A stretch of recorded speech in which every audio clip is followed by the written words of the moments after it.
So in series one, we covered what is cybersecurity, the importance of security awareness, the types of cybersecurity, the NIST government framework, the SHIELD Act, which is a government regulated act that is in place, especially in New York, top type of cybersecurity attacks, protecting the enterprise, and government contractor requirements. Those were the basic areas that we covered in series one. Went pretty in depth on those, made sure everyone was aware, gave them some suggestions and recommendations on what works. Today's session, we will go into detail about detecting threats and responding to cyber attacks. So it will be a lot of tools, a lot of processes that need to be in place in order to properly detect and respond to attacks. And last, in series three, we will talk about a live cyber attack in action and attack recovery. There will be some recovery discussion today, as that's also a part of some of the planning for responding. So you will also hear some nits and tips about that today. So the agenda for today is another cybersecurity overview from a different perspective, NIST framework overview and how it's beneficial for your small business, detecting cybersecurity threats, tools and processes that help, cyber protection strategies, continuous monitoring, what that is, and tools that will help you do that, responding, and defense in depth. And objectives today will be about providing strategies and solutions for detecting and responding to cybersecurity threats and attacks.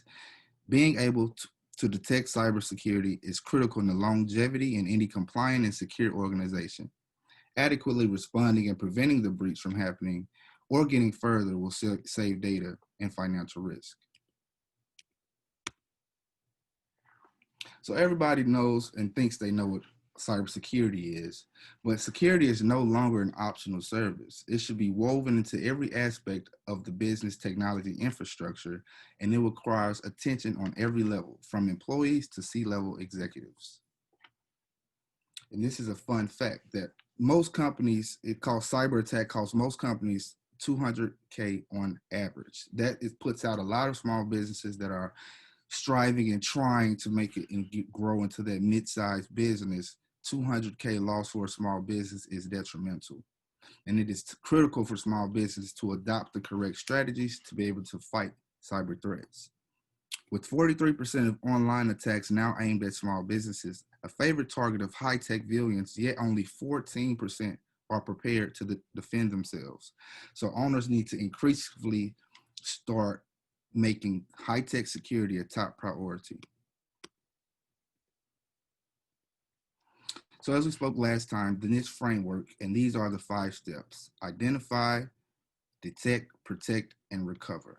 Today, we will be talking about detection, which is develop and implement appropriate activities to identify the occurrence of a cybersecurity event. Responding, and that is develop and implement appropriate activities to take actions regarding a detected cybersecurity event. So today we'll learn about the cause and effect and reaction that should be taking place.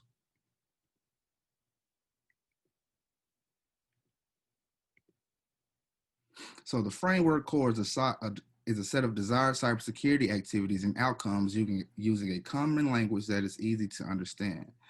So it's very technical, but it's also readable enough that you can implement it and know what to ask for from your desired partner and or service provider.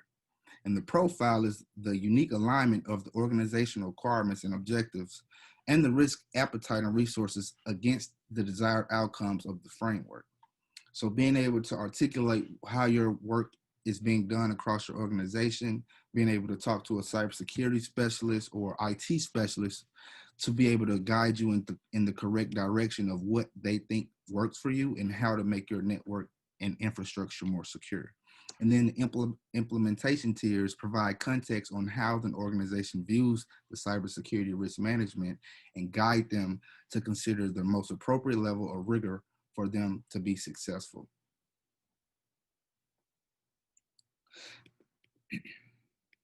And these are some of the top signs that you've been hacked: ransomware messaging, Internet searches are redirected. Unwanted toolbar.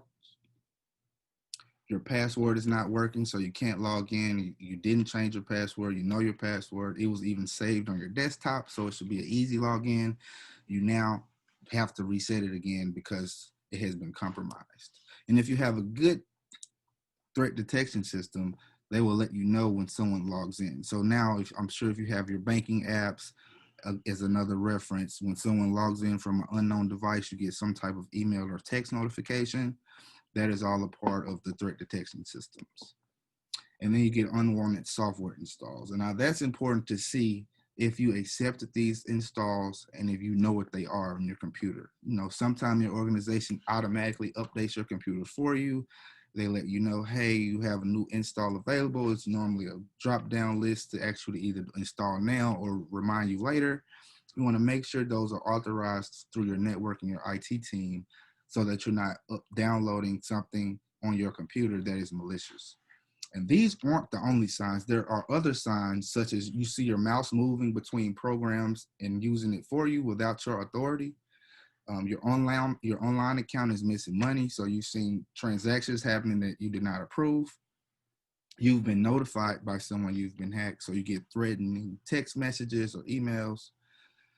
And your friends receive social media invitations, emails, texts, and correspondence from you that's not you. So these are all things that you can be doing on your own without a platform or software as a service to realize something is not right, to be able to detect something bigger happening.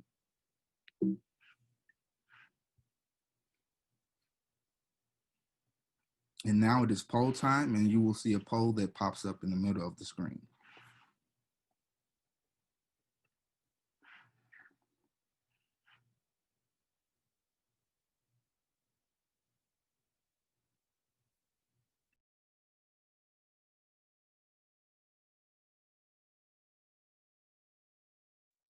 Sorry for the technical difficulties. Here's the first poll. We ask that everybody on please answer the polls. And if you have any questions, please put them in the chat and we will answer them right after the polls.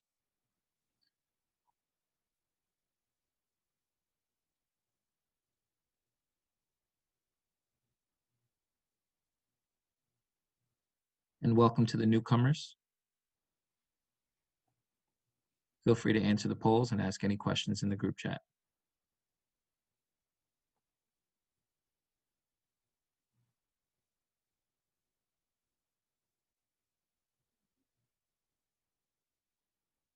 And the polls closed now.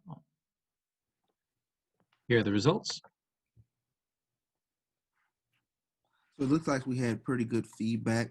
We had 4 for the correct answer, which is confidentiality. The second runner-up was authentication. Then we had 1 vote for integrity. So confidentiality is that information that cannot be shared with anyone. And it means any information that is leaked that is confidential, such as birthdays, credit card information, login information. That word is used in the technical framework to know when something is happening that's bad. In this next section, we're going to go into detecting cyber threats. Enterprises need to rebalance their approach to cybersecurity today, and a perfect prevention system does not exist. Cybersecurity strategies should be formulated with the idea that the breach is inevitable in mind. So that means pretty much building your system to be able to be sturdy, like a sturdy house that is made from bricks versus a trailer that can be blown away. You want to build it from the inside out so that it's secure no matter what happens, because it will be a breach at some point, and how you react is critical. Organizations need to recognize that at some point their systems will be compromised, and the sophisticated security testing programs of detection and response technologies allow companies to deepen their understanding of what's happening inside their networks so that they can catch these threats before they get into the root and cause of the damages. Businesses today are not reacting fast enough to malicious network activity because they don't have the visibility to understand or see what's going on. So when that happens, it's about between 1 to 200 days before these small businesses are realizing that they have malicious activity on the networks. And as we know, time is money. So as they're on your network without your knowledge, they're getting information. And here's a video around cyber threat detection and why it's important. Threats to national security originally arose from conventional warfare. Then they expanded to include nuclear weapons. In the past few years, cyber attacks have emerged as a new kind of challenge. While fighter jets and nuclear missiles require the capabilities of nation states to develop and deploy, just about anyone can create a cyber weapon on their computer. There are 5 kinds of cyber threats that could have serious national consequences. Is the theft of intellectual property from American businesses that could deteriorate our economic competitiveness. Concern is a cyber attack that could massively disrupt everyday life. Shutting down power grids or the banking system would cause national emergencies that could take months or longer to repair. Third, cyber attacks can inflame social unrest by spreading false media and turning people against each other. Fourth, spies can use cyber attacks to steal classified secrets about the weapons and intelligence operations that keep Americans safe. Lastly, there are cyber attacks that could reduce or destroy our military's capabilities. America relies on deterrence to prevent enemies from attacking our interests. Degrading that capability would significantly reduce the consequences for perpetrators of bad actions. Understanding the nature of cyber attacks will help us prevent and defend against them. So I thought that was just a good, fun video to understand the capacity of cyber threats and how it affects us in day-to-day life. It affects our military, and it can affect everyone around us if we do not properly have the right things in place to protect us and detect these cyber threats to let us have a better day tomorrow. So threat detection is the practice of analyzing the entirety of a security ecosystem. So that's your entire infrastructure. That's any endpoint device. That's any device connected to the internet. And it helps identify any malicious activity that could compromise the network. So if it is detected, then the mitigation efforts must be enacted to properly neutralize the threat before it can exploit any present vulnerabilities. So this is where those 100 to 200 days that adversaries are sitting on people's networks and stealing information, moving data around, finding ways to actually steal money without you noticing. They can alter spreadsheets, they can add banking account numbers. There's so much people can do once they infiltrate your network and that you don't even think about. So imagine if you're doing invoices and a hacker gets in there and put their banking account information in your spreadsheet and gets a lump sum of your profit that's now gone. And especially with the new methodologies such as Bitcoin, it's not even traceable.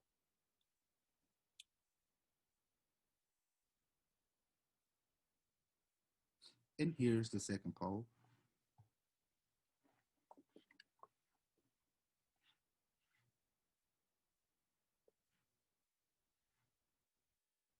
We'll give about 45 seconds to answer.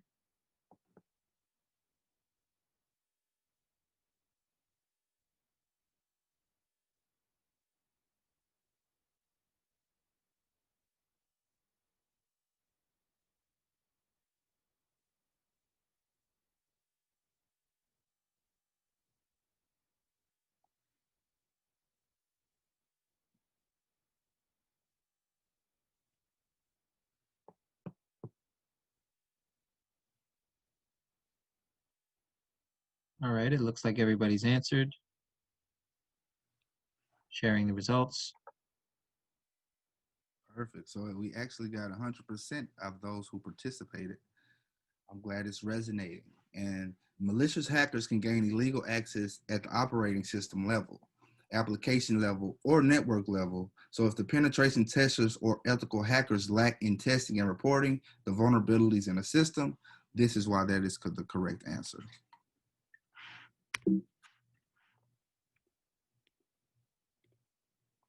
So now we're going to take a deeper dive into cyber strategies and why they're important. Threat hunting is good to know, and it's good to understand as an organization. And threat hunting is searching for things that can be indicative of malicious activity and require analysts to sift through and begin traffic may be viewed as threat hunting. What matters the most is an organization and their analysts continue to conduct threat hunting by ensuring they have capabilities for discovering and remediating any cyber risk. So this is being proactive rather than waiting for an alert from an existing security tool. So threat hunting requires proactive sniffing out of potential intruders before any alerts are generated. So in that case, that just means they're going and pen testing. So pen testing is something we will talk about later in this presentation, but it's planned attacks and testing your cybersecurity framework to understand exactly where your weak points are. And this is a good exercise that all companies should be able to do, and they should do as an active part of their cybersecurity hygiene is pen test to threat hunt. So it's a pro and con with that by seeing your weaknesses, but it's a con by being able to be ahead of your adversaries in those hackers. And the benefits of threat hunting is you are able to proactively uncover security incidents. You can improve the speed of a threat response in real time, because if you do it in pen testing, you should know what it looks like and have a remediation ready when it does happen. So that means you can also reduce investigation time. You can aid your cybersecurity analyst with a better understanding of the risk of the company. You can help achieve appropriate mitigation threats within an approved defense system. So if your provider is not giving you what you need, the data that you need, the protecting that you need, you can see that and you're able to change service providers to be able to be more secure and have more stability. And it also reduces damage and overall risk to the organization because you're being proactive and not reactive.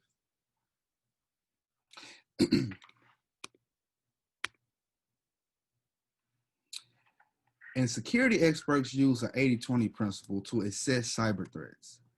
80% of cyber threats are unsophisticated and can be mitigated with good security hygiene, while the remaining 20% tend to be more advanced threat. That's the constant change in the IT world, the new ways of attacking, the new strategies, and still about half of these advanced attacks can be successfully addressed with different blocking and tackling techniques, meaning going in and doing threat hunting and pen testing so that you're understanding what these new threats look like.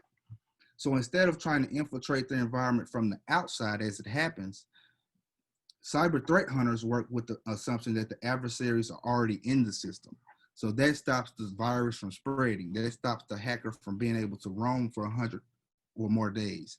All of these are tactics that should be implemented to be able to prevent further cyber damage, because like I said, these threats are important, but your network will get infiltrated at some point, and how you respond is critical.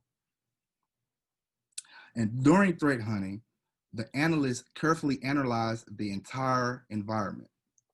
Every device connected, every network stream, every hardware system, every software system, every platform used, and they even are able to help tell the future of what the data looks like from the threats that you're seeing. So if your insider threats are higher than normal, they will instantly target to be more focused on those particular individuals who are putting your company at risk. And there are some good free threat hunting tools out there for you to download and upload to your systems or your enterprise. Some like Yara, Bot Scout, Crowd, FMS. It's easy with a Google search. You can just keyword threat hunting tools, top threat hunting tools, and you can have, there's actually some free ones. Now there will be upcharges for, depending on how many devices or how big your network or company is, but it's definitely worth having it. Another cyber strategy is continuous monitoring. And continuous security monitoring solutions give organizations the visibility they need to identify vulnerabilities and attacks. Now, all of these that I've talked about so far are different tools. All of these tools feed up to a bigger system that we will talk about later so that you're getting the right data that you need to make the right decisions. These continuous monitoring provides real-time views to help the IT professionals respond proactively and quickly to the threats and compromises. Top continuous security monitoring solutions give companies complete end-to-end visibility to identify security misconfigurations or vulnerabilities to help them meet regulatory information security compliance, complete with analytics and reports. So not only does this help your company save your reputation and be more secure, there's also compliance to certain things that you have to stay adhered to in order to do business in America. Top continuous monitoring solutions integrate with the organization's infrastructure and detect devices as soon as they attempt to connect to the network. So anytime you log in on or off your network on Wi-Fi from your VPN, this tool tracks all of that, and all of that data is important in the future. The main advantages of using continuous monitoring is the online awareness for potential leakage, streamlining business procedures, business auditing, fraud detection and prevention, and tight control over your data. Data integrity is very important these days. And as an earlier example, when I mentioned if you're doing invoices, making sure that that spreadsheet is the same spreadsheet you sent to your manager or your accounting team to process, that's important. And there's also some top tools for continuous monitoring as well. There are also some free tools. So some of the bigger, more popular companies like SolarWinds or Cisco or Tenable, those are some of the recommended companies, but there's also free tools from smaller businesses that may have more personalized solutions for your organization.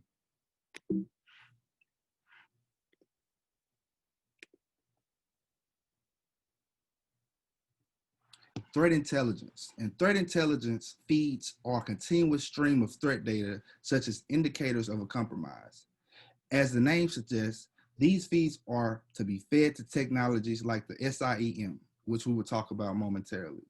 But the feeds is feeding all the data up about the potential threats and attacks happening globally. And these IT feeds are actionable information. They must be implemented along with technical controls so that cyber attacks can be prevented. So all of these platforms and tools that you're learning about all work together for one solution, and that is to keep your network secure. The benefits of having threat intel is lowering cost, lowering risk, avoiding loss of data, maximizing your staffing, in-depth cyber intelligence analysis, and threat intelligence sharing. And sharing is crucial in the cybersecurity world because it shows you how hackers plan a security breach. It also helps others prevent such attacks from occurring. So the more the organization can defeat these attacks, the less their hackers execute such devastating attack plans. And again, there's also tools that I recommend for threat intelligence as well, such as FireEye, which is a pretty big company, but they have some pretty good trials that you could see, what to look for when you go with a smaller company that, may be more affordable or may be more customizable to what you need. And then there's another tool called Anomaly Threat Stream. They're both very user-friendly, and they have great packages to choose from. So just doing a little research on some of these keywords and the tools that are offered to help you do those solutions, they're very much recommended. And a fun fact is email scams related to COVID-19 surged 667% in March alone. And that is because so much is rushed to digital transformation. It was one day where we were on lockdown and no one could leave. No one could leave home, but businesses had to continue running. People had jobs to do. So therefore, people aren't going to their normal office where they're protected with the on-ground security mechanisms that your organization have. You're now working from home with other computer systems, with other people connecting to your Wi-Fi, with public Wi-Fi in your apartment building. And it's simply because people are just trying to do their job, but the hackers are ahead and know, hey, if I make this email look like a partner email or my child's school email, they will click it and they will let me start a virus or some type of attack on their computer. And that's critical to understand. So threat intelligence matters for planning and direction, data collection, processing, feedback, and analysis. 60% of small businesses fold within 6 months of a cyber attack. That is a very high number, and that is a very high risk to avoid not having a cybersecurity plan and or educate yourself on why it's important to be able to avoid. And why are small businesses targeted is because they can't afford dedicated IT staff. That is an expense that can be avoided with the correct tools, with the correct response plan, with the correct guidance on how you roll out your business and your infrastructure. A lot of small businesses have inadequate or non-existent computer and network security. So just because you have a Google Suite as your office or how you do your work, that does not mean you do not need a third party on top of that to ensure your security for your whole organization. A lack of a backup plan. So if something does happen and you only surviving on Google Suite, you have no backup plan to get your data to get your money continuously flowing through by being able to meet your deliverables by having an alternative of how to get things done. Employees aren't trained, so they don't understand how cyber works. They don't understand what vulnerabilities are, and they're helping the criminals attack. They're letting the criminals on their network or communicating with them, even giving out information that they shouldn't be. So this is what all contribute to this high number and why small businesses are relatively more easier to attack. When it comes to detecting and mitigating threats, speed is crucial. Security programs must be able to detect threats quickly and efficiently so hackers do not have the time to root around in your sensitive data. A business's defensive programs can ideally stop a majority of threats because often they've been seen before, meaning they should know how to fight them. You should know how to strategize against them and know how to stop them and reroute them. These threats are now considered known threats. However, there are additional unknown threats, which are the new ways of working, the new hacking strategies that an organization aims to detect. So this means that the organization hasn't encountered this type of attack before, and that's because the attacker is using a new strategy or method. Threat detection exploits may not be preventable, and some aren't anticipated. But in this sense, monitoring is the last line of defense because there's a difference between detecting the situation and doing something about it. Verification of security controls, although security controls are oriented toward enforcing policy, monitoring is to verify the correct operation of the security controls. So if you have a security control process that can be made more efficient, it's easier to go in and change that process of a reaction rather than say, hey, oh, it's okay, nothing's happened yet, where you should have filled that void before because now you have 3 or 4 hackers on your network stealing critical information.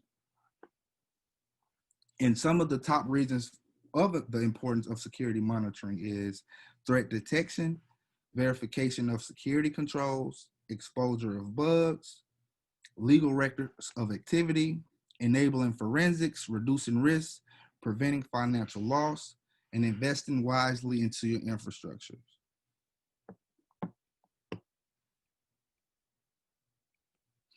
Antivirus software. This is another platform in software as a service that feeds into the others that you've heard about today. And basically, antivirus software is primarily designed to protect computers and smartphones against viruses. A virus is any unwanted program that enters a user's system without their knowledge. It can self-replicate and spread. This is crucial because not only is this just for computers and smartphones, it's now an age where it's for IoT, which is Internet of Things. So anything that's connected to the network could get infected with the virus. And these viruses perform unwanted and malicious actions that end up affecting the system's performance and users' data files. Because there are so many activities now conducted online, there are new threats emerging continuously, and it's more important now than ever to install a protective antivirus program. And fortunately for everyone, there are a lot of great antivirus softwares. Some are free. They can get a little expensive, but like I said, just a little research on what you exactly think you need, or if you have a consultant that makes some recommendations, definitely follow those and follow up, because having an antivirus software that gives you a notification when someone is trying to do something, then it will help you for the future. And it matters because it helps protect your files from worms, Trojan horses, and spyware, and it detects and recognizes the virus after the presence of the virus. So even if you do get a virus on your computer, the earlier and the better software antivirus that you have on your device, it just helps overall stop it and prevent it. Because again, viruses will happen, attacks will be successful at times, but it's all about how you stop it, turn it away, and slow it down. And some examples of some good antivirus software is like McAfee, Norton. They have great software and software as a service packages for this. Here's the next poll.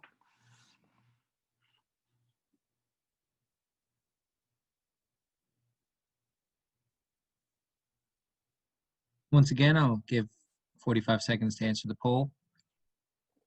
And we have some questions in the chat box. So as soon as the poll is over and addressed, we will address your questions.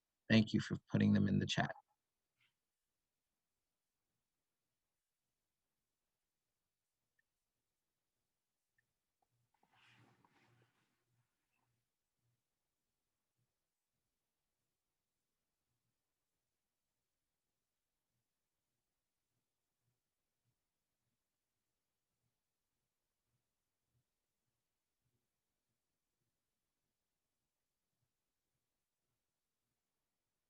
And the poll is now closed. Sharing the results.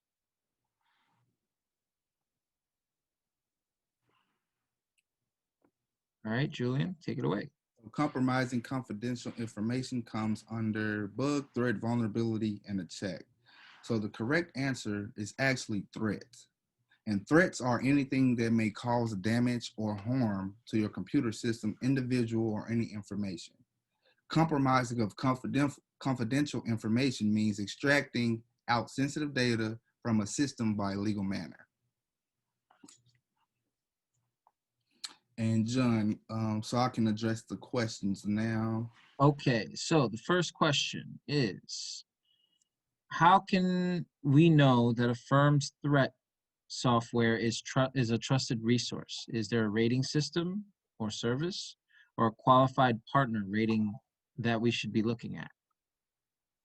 Yeah, so that's a great question.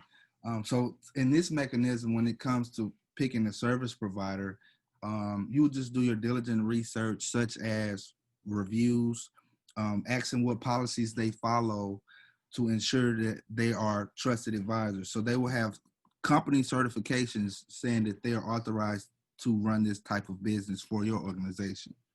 So to be honest, you're never 100% sure on who you choose, such as you have a Microsoft shop, you use Microsoft Teams and you trust them with all your information, or you use Google. So you automatically assume that they're good people and they're going to do the right thing, but there's never really a way to 100% verify that. That's why it's good to have backup plans internally. So for the thumb drive aspect of it, I see that you can plug in and have a paper file of all your documentations for your organization. But that's a great question. There's really no way to 100% verify that. That's why having your information as secure as you can without a third party is a great strategy. And the next question is Bitfinder Total Security a good security software? I have this installed on all my computers and my phone. Yeah, that's a pretty popular one. So any bigger company is definitely going to be a popular source to use. Um, and there's going to be a lot of small niche companies as well that can do the same service, could customize it, could maybe give you a better deal. Um, but any company that's doing the marketing, just verify their actual company, ask about their certifications, ask about their other clients, ask them about any security breaches that they have had at their company. So just interview them as you would a candidate that you will hire for a job, um, and just be safe that way. And then back to the previous question about the thumb drives at an event, that is another good aspect because you give people the benefit of the doubt, assuming that they have your best interest. But in fact, that is a very popular tactic to stealing information and or putting a virus on a device. But if you have some of these tools in place that I'm recommending, it will detect it as soon as you plug the USB drive into your computer. So it won't even download it unless you specifically authorize it. But if there's any kind of malicious code within those files, your computer would automatically block and detect it. It's kind of like when your computer internet browser blocks certain pop-ups on certain websites, it will be the same effect with the thumb drive that you insert into a well-protected device. Is there any other questions, John? Thank you, Julian. There's one more question, but I think I can address this. It says, Sylvia asked, will we be able to receive the webinar on replay? We are recording right now, and as soon as the recording is converted into an MP4, and we will be sending it out with the PowerPoint as well. So, yes.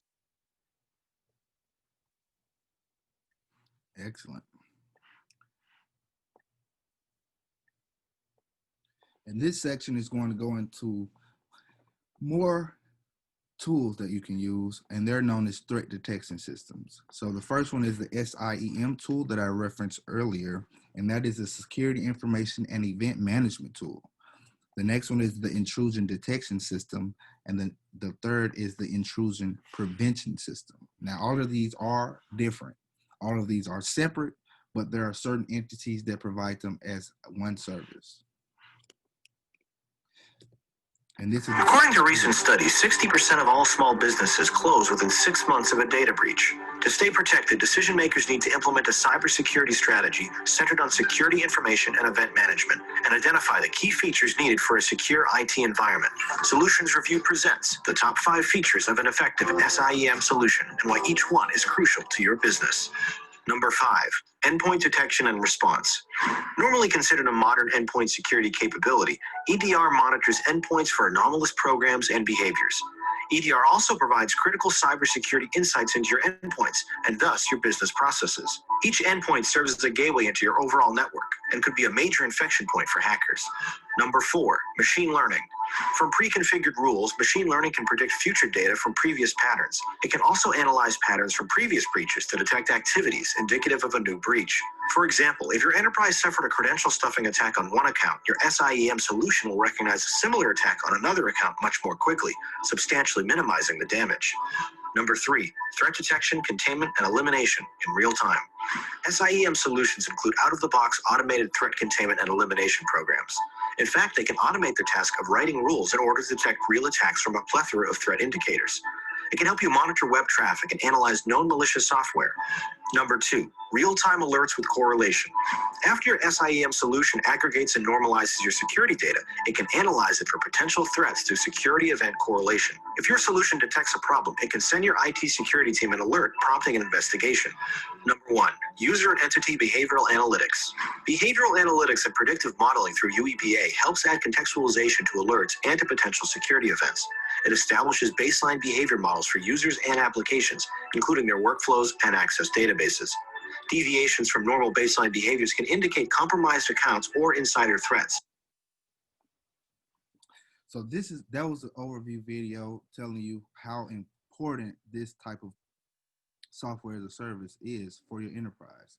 And as you saw some live examples of what it looks like when you're getting threats such as inputting that thumb drive or you're getting a remote hack in from Dubai, you're able to detect it and understand the IP address, understand where it's coming from, and also understanding what you can do to move forward.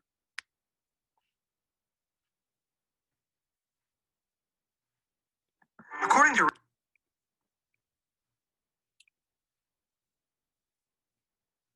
So companies in general use the SIM to protect their most sensitive data and to establish proof that they are doing so, which allows them to meet compliance requirements.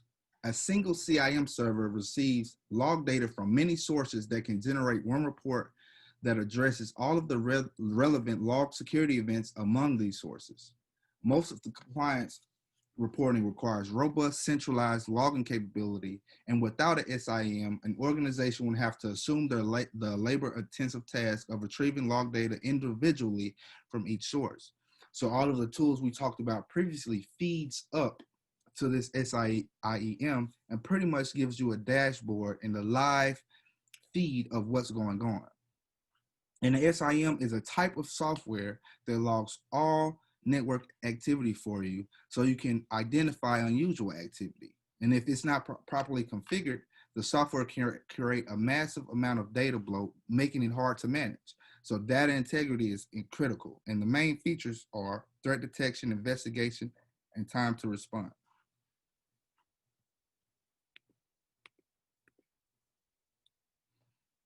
So another very important tool is the intrusion detection system. And it's crucial for network security because it enables you to detect and respond to malicious traffic. The primary benefit of the IDS is to ensure IT personnel is notified when an attack or network intrusion might be taking place. A network intrusion detection system monitors both inbound and outbound traffic on the network, as well as data traversing between systems within the network. So it's literally watching all communications from all devices in all locations, and this is what monitors it. And a fun fact is, since the beginning of COVID, there has been a 47% increase in the severity of ransomware attacks. Newer strands of ransomware have been particularly malicious, with costly ransom demands and criminal actors threatening to expose an organization's data if they don't pay the ransom demand. This is a situation where you never want to get in. And if you're able to stop the perpetrators and the hackers from getting on here and on your network, you will never have to be in this situation. And the graphic that you see is an example of how the IDS connects to the firewall, the switch, the internet, the servers, the email, and the actual person, which is at the top on the laptop. And that is the bad guy. And an example of a ransomware attack that ransomware attacks rose by 118% since 2020. And ransomware and Bitcoin go hand in hand, and it's very easy for hackers to utilize Bitcoin because it's electronic cash, and it's easy to write a software that can automatically demand payment and automatically demand the payment has been made. So you get a notification exactly how and when they pay the ransom. And a hacker can simply watch in live time on the public blockchain to see when the victims pay, and can automate the process of giving back the files once the payment has been received. And some good IDS systems in today's time are organizations like Darktrace, Trend Micro, Hillstone.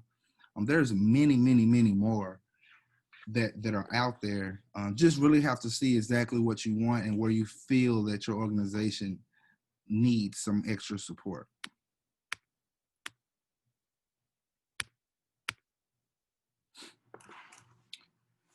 So an intrusion prevention system is a form of network security that works to detect and prevent identified threats. Intrusion prevention systems continuously monitor your network, looking for possible malicious incidents and capturing information about them.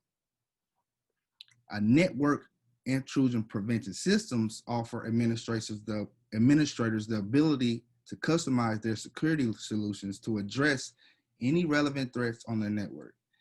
Different enterprises are susceptible to different types of network threats, and therefore they need security solutions specific to their enterprise. For an example, an enterprise that is prone to threat by phishing emails can have its intrusion prevention system customized to monitor the emails from phishing attempts and prevent them from getting users within its network. So this is actually preventative, and the other is detection. So this one actually puts in work to stop for you and reroutes and or stops that pop up from popping up. For an example, that's stopping a hacker from accessing a certain file and or server. And those are denial of service attacks. So if someone gets in on your network and completely shuts down everything you're doing, in other types of attacks are worms and viruses. And here's another poll. Remember, it's around 45 seconds.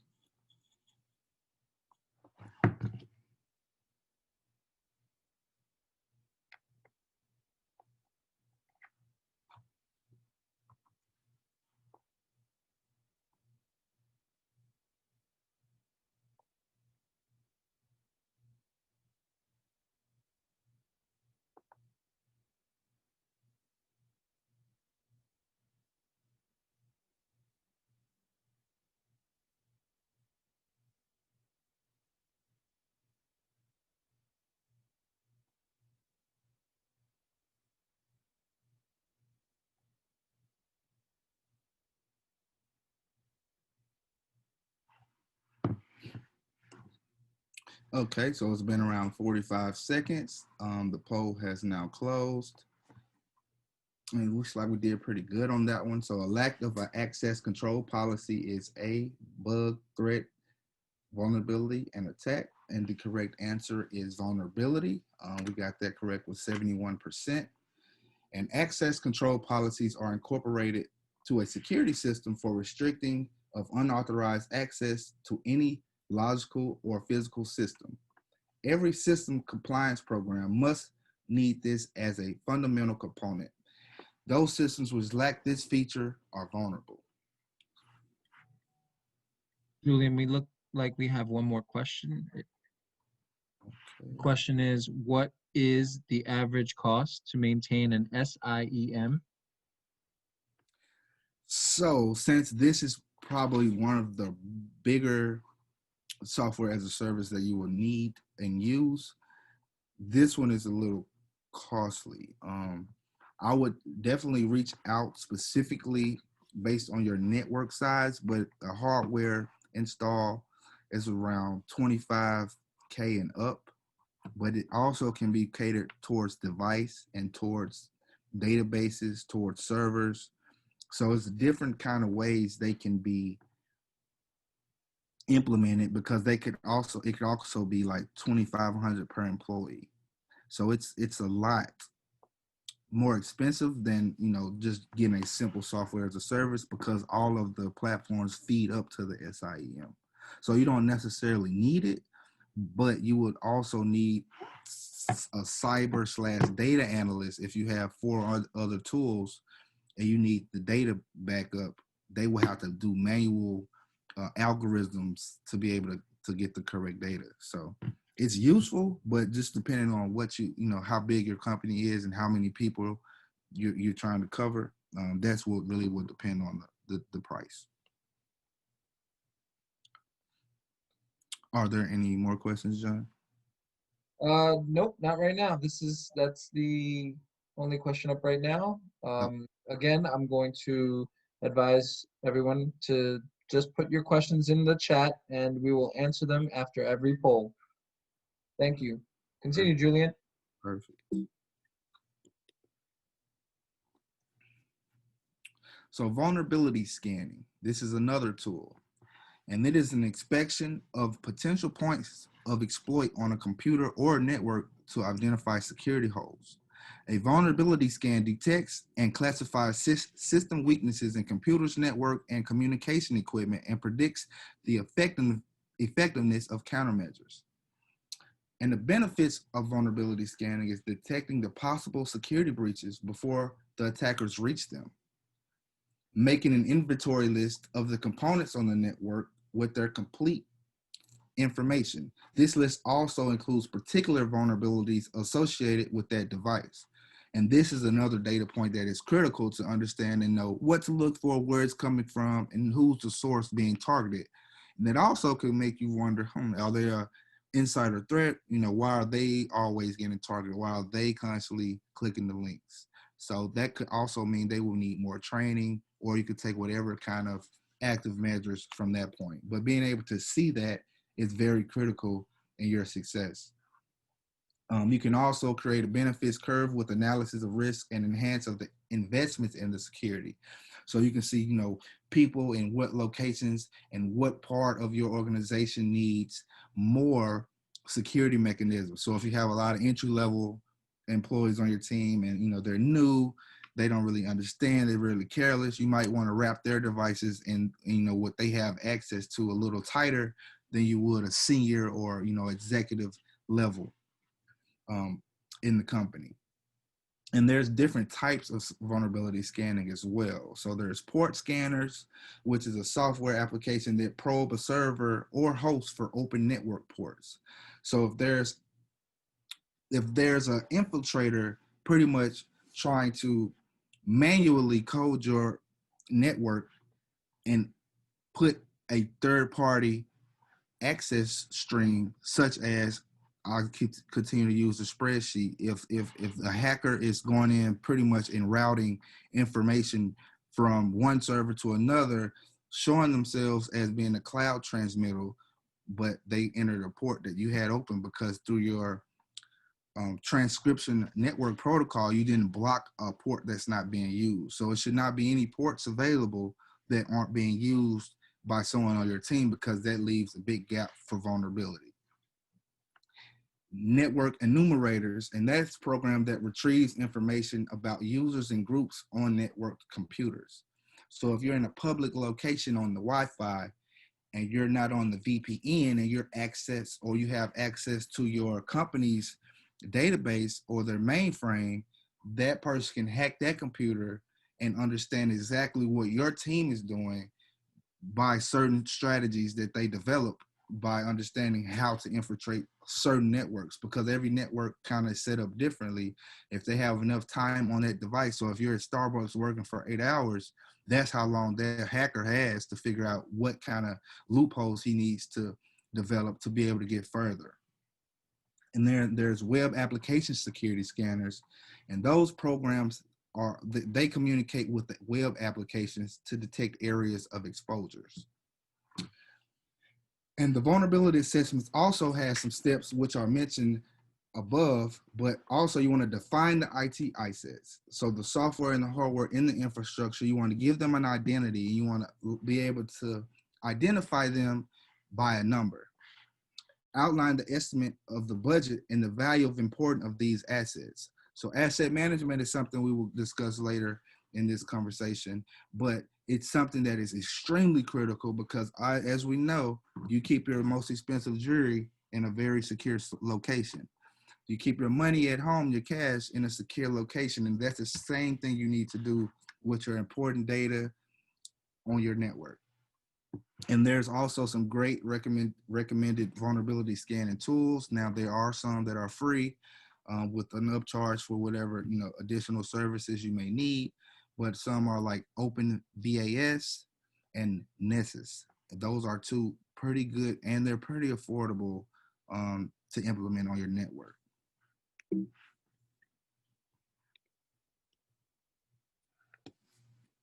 And as I mentioned, IT asset management.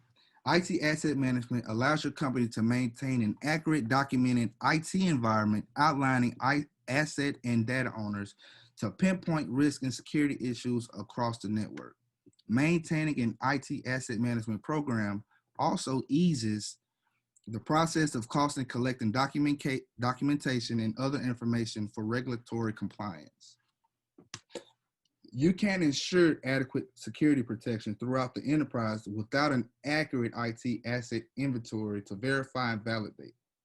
An IT asset management program is fundamental to handling your information risk more effectively and ensuring compliance with regulatory requirements. This investment may not deliver an instant return, but as far as maturity, opportunity to save money, and improve your security posture will ultimately reveal themselves. IT asset management programs should be designed to monitor, manage, and report all the overall health of your company IT asset environment. Specifically, the program should have capability to report security of network devices, operating systems, service patches, and applications across the enterprise. And that should be happening real time.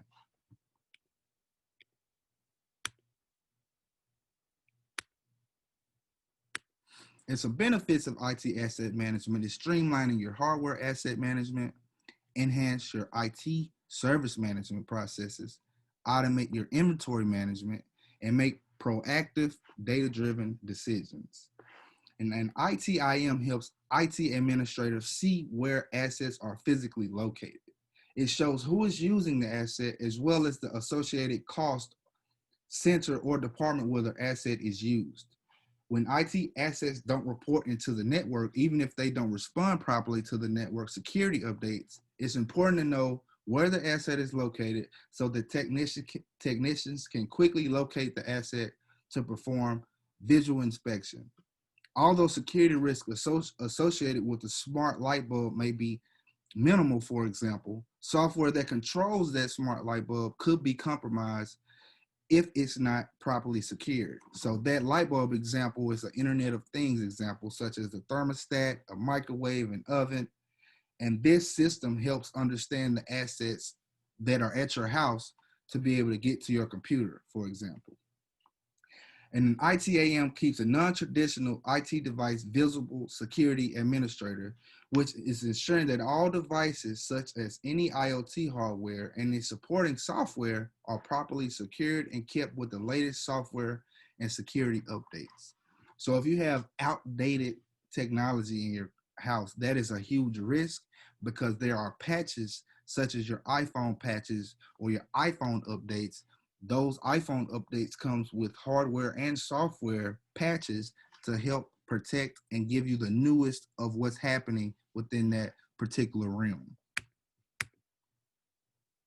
And here is the next poll.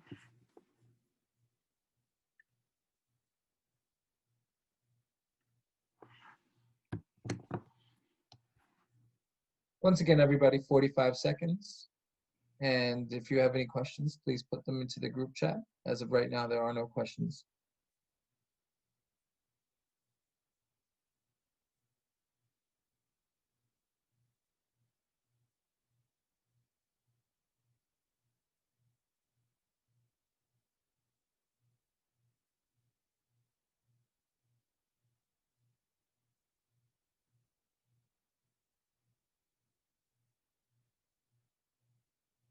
We have about 5 more seconds.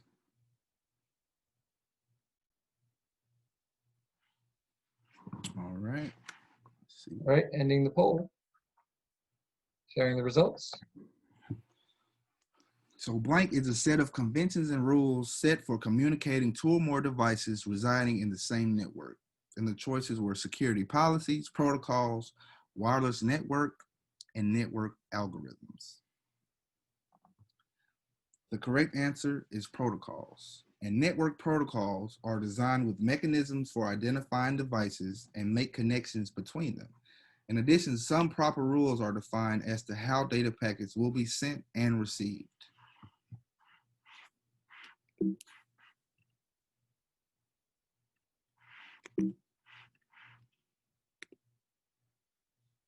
Identity and access management. Identity and access management system defines and manages user identities and access permissions. As I mentioned, if you have entry-level administrative assistant or front desk associate, she should not have the same access as a senior level program manager and or IT administrator on the network. That's taking proactive steps to monitor who has access to your documentations, and who has the potential to put your organization at risk if they were careless or had an mishap at home with someone attacking their at-home network. Users of IAM include customers as well. So customer identity management and employee identity management come with an identity and access management platform.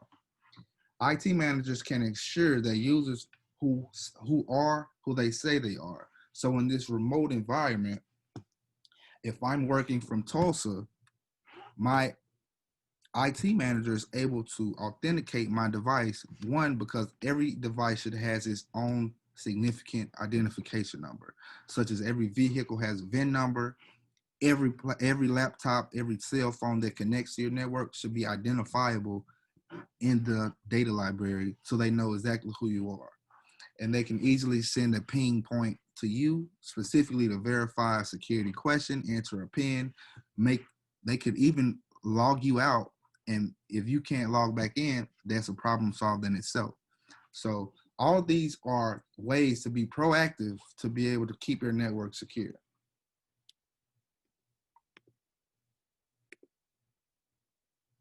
And some benefits of identity and access management is enhancing security profiles, simplifies auditing and reporting, and technology improvement. And technology improvement is very crucial because it increases the system integration and efficiency of application development, deployment, and management by eliminating the need for duplication and proliferation of vulnerable systems.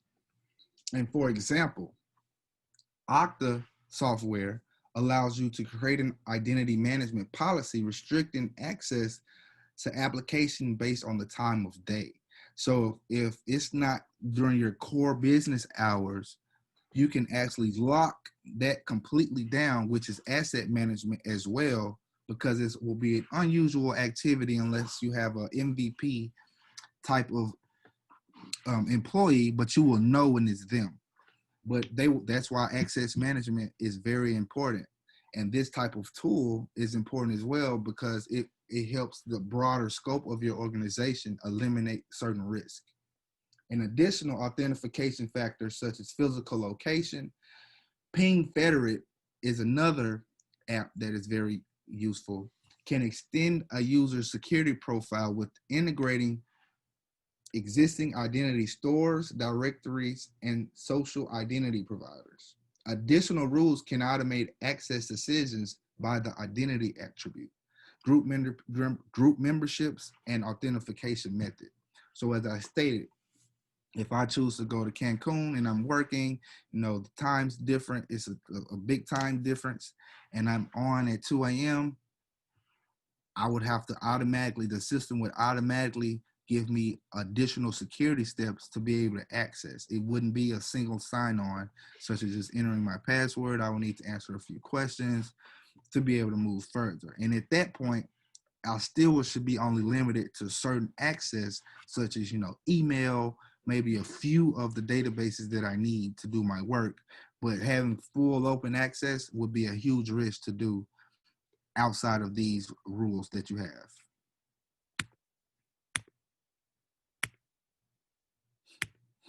So now we come to the point of pen testing, which I mentioned earlier. Pen testing is a security exercise where a cybersecurity expert attempts to find and exploit vulnerabilities in a computer system. The purpose of this simulated attack is to identify any weak spots in a system defense which attackers could take advantage of. So this is a proactive aspect where you literally are being tested. So if you're good at the job you're doing, and you have a pop quiz, this is a pop quiz, and hopefully your organization is stable enough to be able to pass it. But if not, you know where you need to improve, you know what to work on in the back end, and you know where to invest more of your money.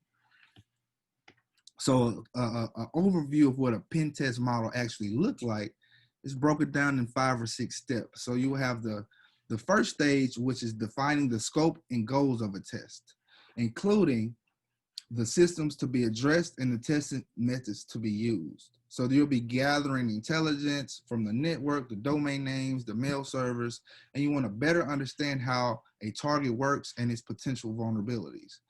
And the networks and the domain names and the servers would be some of your key assets that you would want to keep secure. So you would obviously start there when doing these. Scanning, and that is to understand how the target application will respond to various different intrusion types. And this is typically done using static analysis, and that's inspecting an application's code to estimate the way it behaves while running. These tools can scan the entirety of the code in one single pass. And then you also have a dynamic analysis, and that's inspecting the code on a running state. And this is more practical of scanning because it gives more of a real-time view of an application's performance. The next step is gaining access. And this stage uses web application attacks, such as cross-site scripting, SQL injections, backdoors, and more to uncover a target's vulnerability. Testers then usually try to exploit the vulnerabilities by escalating the privileges and stealing data, intercepting traffic, and to just understand what more damage they can cause. So if I, get a pen test done on my organization and I ask them to just intercept and steal a document out of this platform or this database or this folder, and they go ahead and do much more because my security protocol is that weak and my security layer is that weak, that's where they do the actual upscale. So they continue to go and get more and more because it's a test. And that's the same thing a hacker would do. So a hacker could be aiming, hey, I just want to really get the names of every employee at this company so I could just send them marketing emails. But if they can get further, get your personal email, your home address, your phone number, your credit card number, like they will keep going. So that's what the kind of example that is. And then maintaining access. And the goal of this stage is to see if the vulnerability can achieve a persistent presence in the exploited system long enough for a bad actor to gain in-depth access. So this is where the 100 to 200 days come in hand.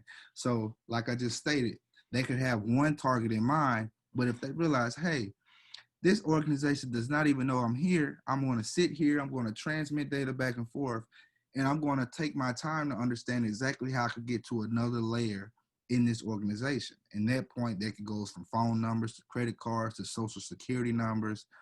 The more and more they're on there, the more and more they can figure out. And the last step is analysis. And that's just the results of the pen test compiled into a report. So pen testing is very good for an organization. And there's a lot of organizations and a lot of software as a services, a lot of cybersecurity companies that'll come and do a pen test for you. And it's pretty much having white hats and black hats, both being able to be on one team to be able to show you, hey, we can get here and do this. So government entities always do this type of testing, and they actually have challenges. So for some cybersecurity workshops for college graduates or seniors, they actually have little events set up and with an award to it if they can hack their system. So it's a good exercise. It's just like scrimmaging in sports. You want to see who's good, who can start, what works, what doesn't. It's the same thing with pen testing, and this is a good way to see your overall state of your enterprise. Penetration testing has become an integral part of a comprehensive security program. A simulated attack on systems or an entire IT infrastructure. Pen tests expose the weakness in your core attack vectors, operating systems, network devices, and application software. The idea is to find and secure vulnerabilities before attackers exploit them. Pen testing has never been more important than it is today.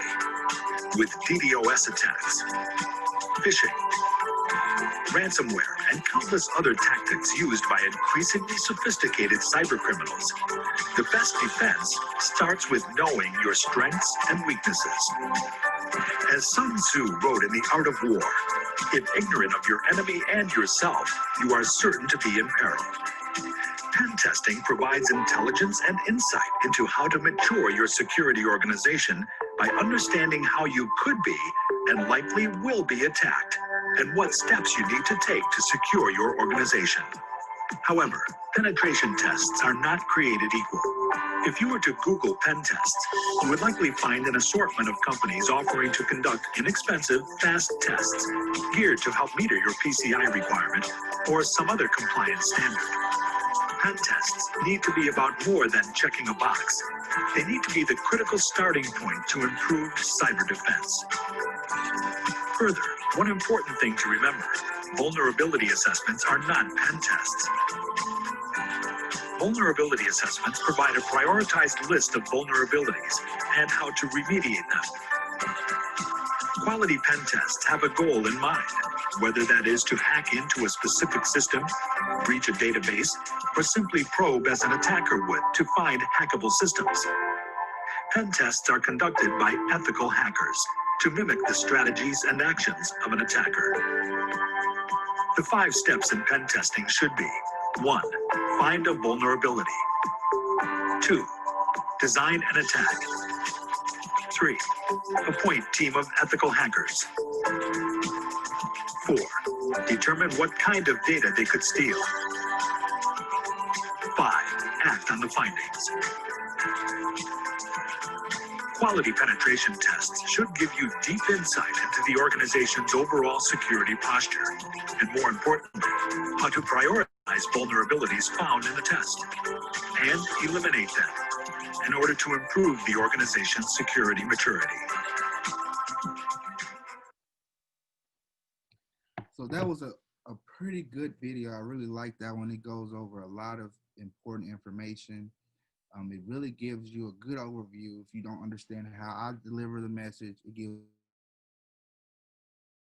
another perspective on how all these tools come together to pretty much help you build a more secure infrastructure, enterprise, and network. So I really hope you guys enjoyed that one. And here's the next poll.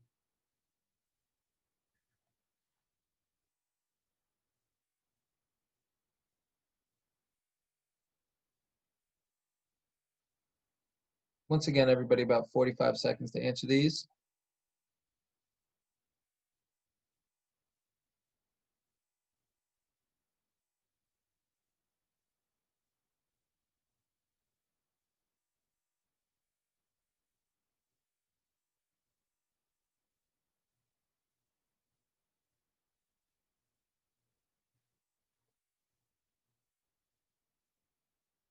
You had about 10 more seconds.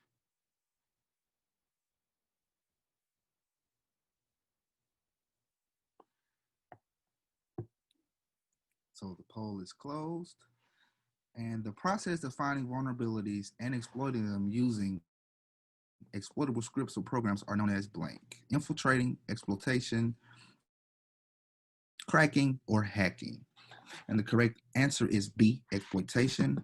So like exploitation and hacking was a tie with 43% each, but the correct answer is exploitation. And that is the process of finding vulnerabilities and exploiting them using exploitable scripts or programs that are known as exploitation. Vulnerability scanners such as Nexpose or Nessus are used for finding such vulnerabilities, and then they are exploited into such programs and scripts. So it's an IT language, but hacking was not a bad shortcomer, but it just wasn't the correct answer for this particular language.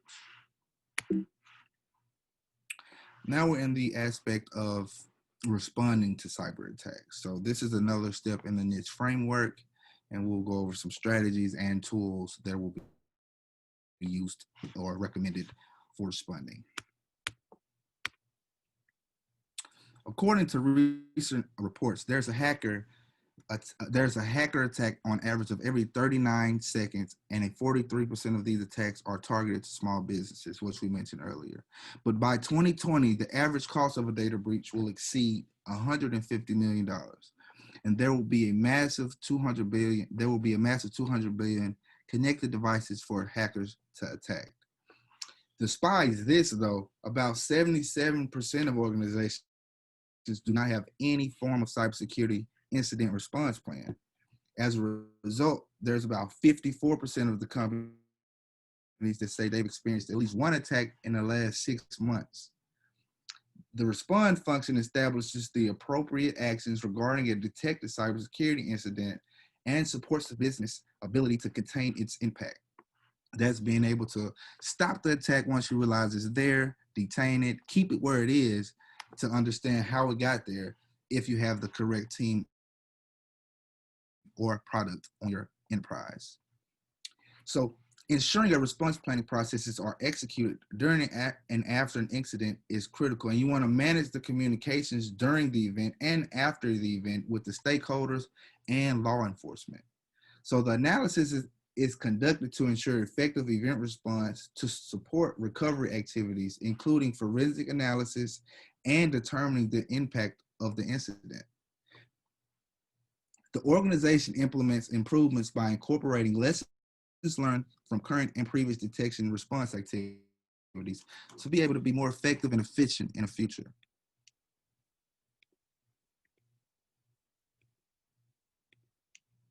So to go in deeper depth of what a cyber incident response plan is, it is a set of instructions designed to help companies prepare for, detect, respond to, and recover from network security incidents. As you see below, some of the areas that it should encompass with your organization is HR, finance, customer service, employee communications, legal, insurance, public relations, regulators, suppliers, partners, and local authorities. The benefits of an incident response plan is being prepared to face security incidents confidently and effectively. So like I said, you will be breached at some point. There will be risk.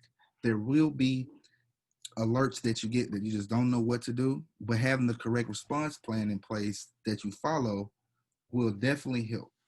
And as you see, these are the 5 steps, which are preparation, response, detection and analysis, recovery, and follow-up. Another benefit is mitigate the potential damage after a security incident. Security incidents can have a disastrous consequence to your organization, ranging from operational downtime to financial losses, reputational damage, and data loss.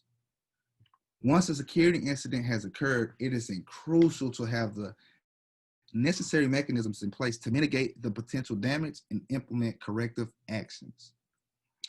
Another benefit is maintaining the trust relationship with your customers, partners, and investors.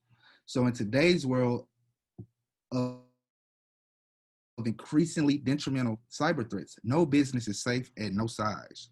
But fortunately for businesses, most of their stakeholders understand that it's very likely that businesses will experience a security incident at some point, but they are no longer surprised when they read headlines about the latest cybersecurity attacks in America, because as we know, this is an evolving field and the hackers will get smarter and we have to get smarter to protect ourselves.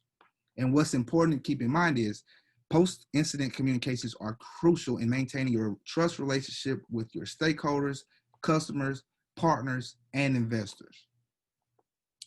And the last 2 are improving your communication between different departments and to strengthen your defense against future incidents. Strengthening your defense against future incidents probably is one of the top benefits of having a cyber incident response plan. And here's the next poll.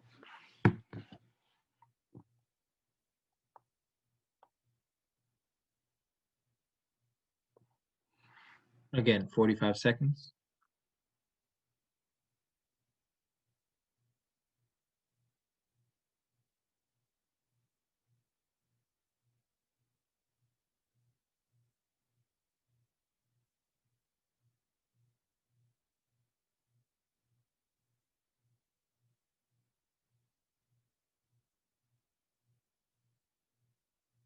Have about 10 seconds left.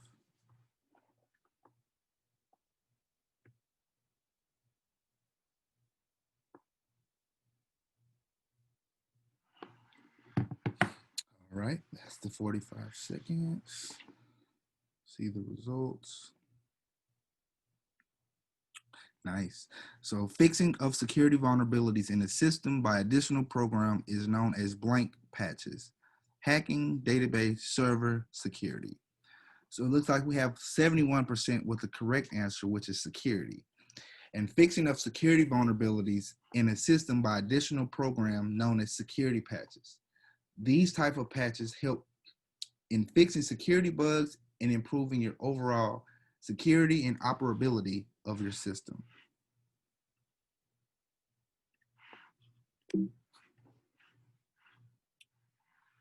So as we stated, preparation is the first step of the incident response plan.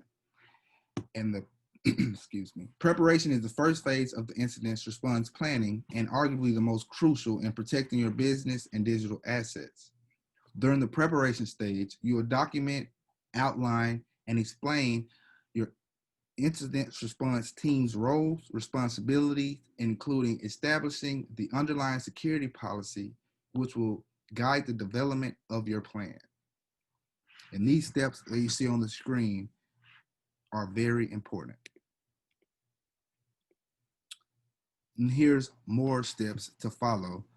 And developing the incident response drill scenarios and regularly conduct mock data breaches, which are pen testing, to evaluate your incident response plan effectiveness. Ensure that all aspects of your incident response plan, such as training, execution, hardware and software resources, are approved and funded in advance.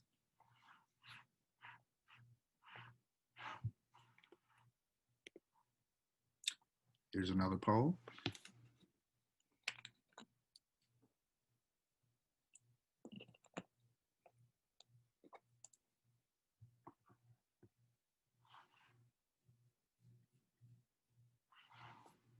Once again, 45 seconds.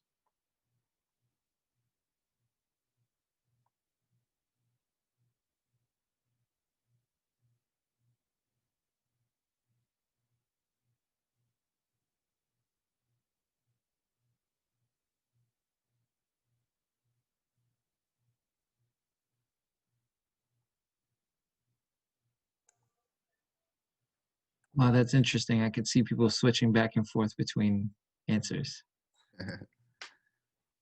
Benefits of the internet.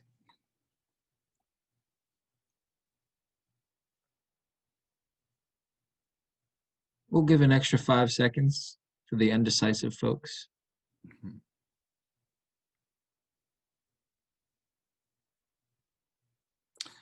All right. So we have the results. Blank is an activity that takes place when cyber criminals infiltrate any data source and takes away or alters sensitive information. Data hack, data stealing, database altering, and data breach. The correct answer is actually D, which we have 67% correct. And it's because the data breach is an activity that takes place when cyber criminals infiltrate any data source and takes away or alters sensitive information. So the key word in this one is alter. And alter is what made this a data breach versus a data hack. And this is either done using a network to steal all local files or get access physically to the system.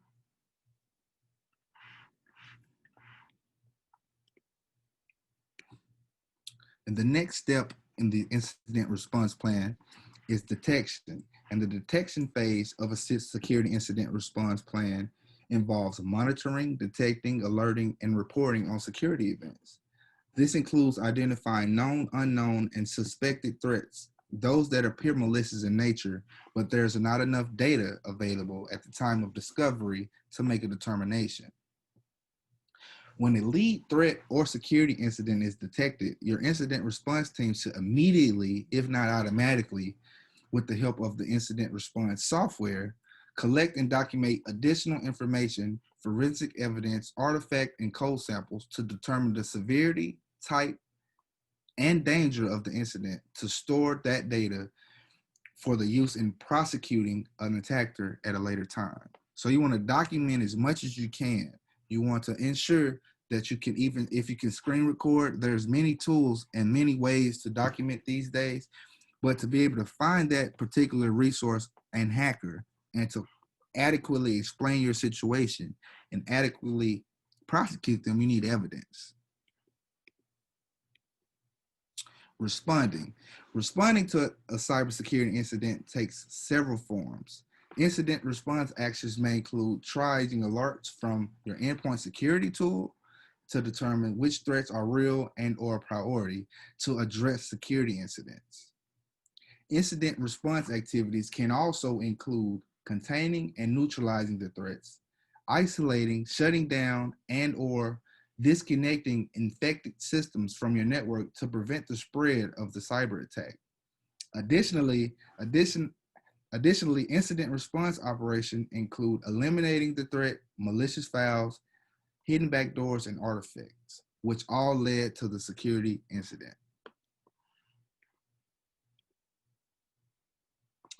Incident response activities can also includes containing and neutralizing threats. So once you neutralize it, that's stopping the attack, that's stopping the threat, that's shutting it down and rerouting it. That's also disconnecting any of the hardware, software that is connected to that particular enterprise or network at the time. So that's any type of internet of things such as your stove, your Bluetooth speaker, your Xbox console, anything, being able to stop the root cause is important. And then that way you can have steps towards remediation to fixing it. And then you can contact law enforcement with the right data points and with the right evidence so that you can help protect other organizations along with yours. Here's another poll.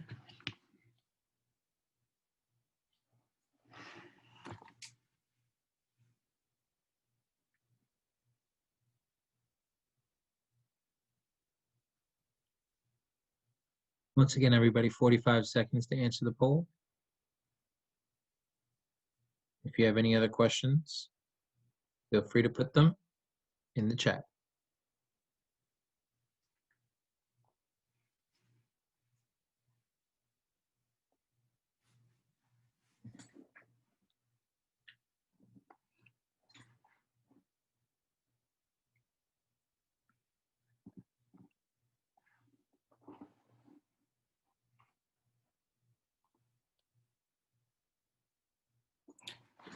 There we are, there's time. Pretty good. So an attacker who is an employee of your firm may blank to know your system password, do peeping, perform network jamming, do shoulder surfing, or steal your laptop. We have 67% correct with the do shoulder surfing. That is the correct answer. And an attacker who is an employee of your firm may do shoulder surfing to know your system password. And shoulder surfing is a social engineering technique used to secretly peek to gain knowledge of your confidential information. And this is mostly done when there's a malicious insider, such as an employee who is upset and or about to quit that wants certain information or just wants to make others' life more difficult by doing something they shouldn't do or wouldn't want to be traced back to under their user sign-on. So doing this is important and it can lead to bigger problems. So being very careful and see who's looking when you are entering your password. But the scary thing is today with cameras and technology, they can simply put their phone over the cube and see what you're doing. They could put a camera in your cube. So it's not really a way to be 100% safe, but just try to take the mechanisms and the steps to do so.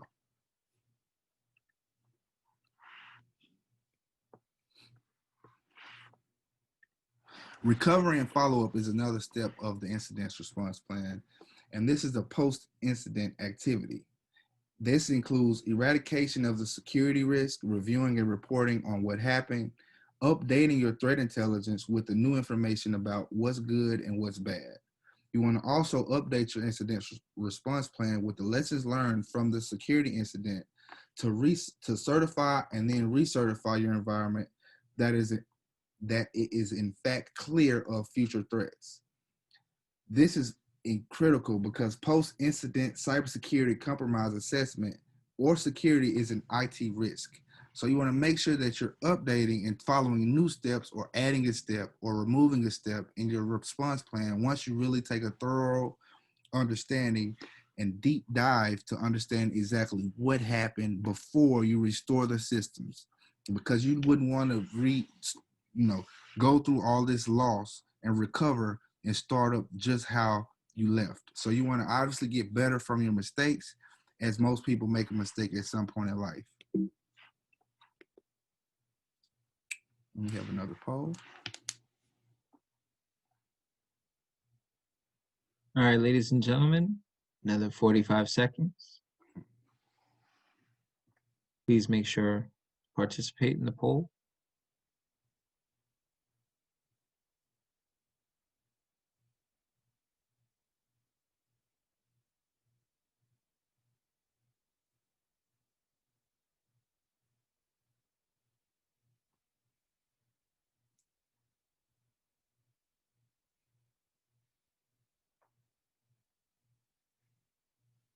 Have about 10 more seconds.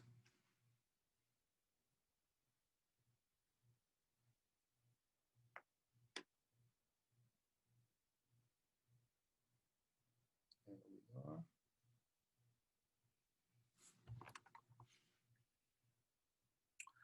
Nice. Which of the following is not an appropriate measure for securing social networking accounts? A strong password, link your account with the phone number, never write your password anywhere, always maintain a soft copy of all your passwords in your PC. The correct answer is D. We have 67% with that, and that is because you want to, the explanation is you do not want to ever do that. A PC is not an appropriate measure for securing an online account base, because if your system gets accessed by anyone else or anyone puts spyware or screen recording malware, then your passwords get revealed. So preventing malware is very important. Preventing any type of infiltrator on your account is very important. So taking the right training, having the right mindset when logging in and working, just being thoughtful of what kind of risk you're putting the organization at if you're careless. So with the new technologies, the new hacking, it's going to be a lot more ways that hackers are successful, simply because technology is evolving and they're getting smarter along with time. So like a screen recording malware, that is a newer one. And it's very critical because they can see everything you're doing at all times. So if they're on there for 100 days and more, that's a lot of information that they're getting access to.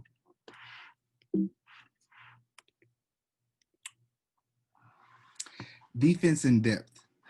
Defense in depth is a mind frame, and it's a very critical mindset that you should put into your organization. It should be something that's instilled and understood from their day one start.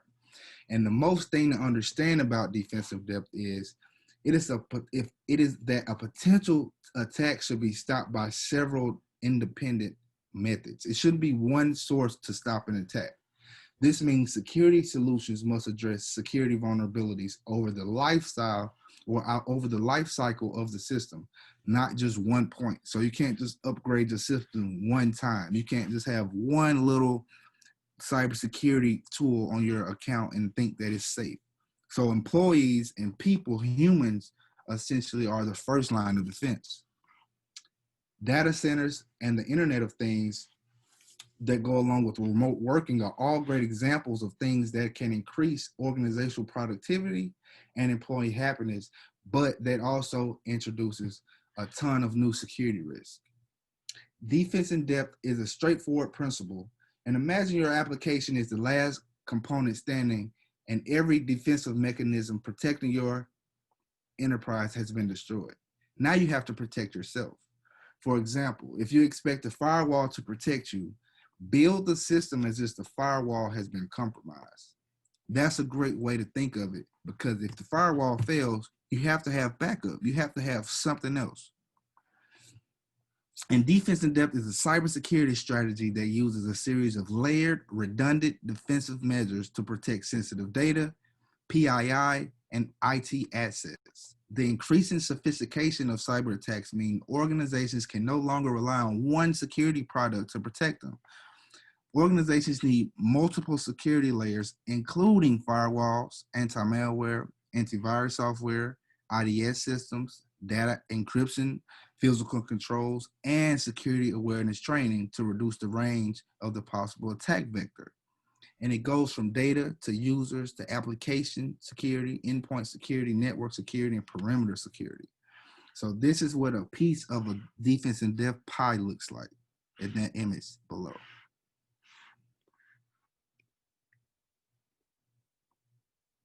Physical controls is an element of defensive depth, administrative controls, and technical controls. Together, though, physical, technical, and administrative controls make up a basic defense in depth strategy.